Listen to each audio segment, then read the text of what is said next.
என்னோட ஸ்டைல்ல பூண்டு சட்னி ரொம்ப சூப்பரா சிம்பிளா செஞ்சிடலாம் வாங்க. பூண்டு பல்லு ஒரு 15 பல்லு எடுத்துக்கோங்க. அதுல கொஞ்சமா உப்பு, சீரகம், மிளகாத்தூள், கருவேப்பிலை இது எல்லாத்தையும் போட்டு நல்லா 1க்கு 2 மசிச்சு விட்டுக்கலாம். இப்போ இந்த அளவுக்கு நல்லா மசிச்சு எடுத்துக்கிட்டேன்.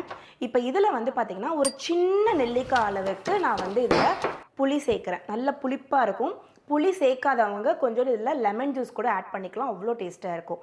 ஸோ புளி சேர்த்துட்டு நல்லா தட்டுன்னு தட்டி எடுத்தோம் அப்படின்னா சூப்பரான பூண்டு சட்னி ரெடி. இப்போ இதுக்கு மேலே தாளித்து கொட்டணும்.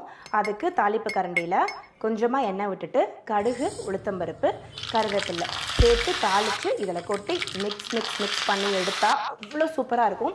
இந்த பூண்டு சட்னி வந்து பார்த்திங்கன்னா தோசைக்கு மேலே நம்ம அப்படியே வந்து அப்ளை பண்ணி சாப்பிட்றதுக்கும் ரொம்ப நல்லாயிருக்கும்.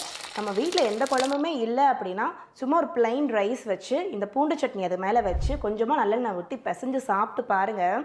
கண்டிப்பாக நீங்கள் ஜாக்ஸ் கிச்சனை மறக்க மாட்டீங்க.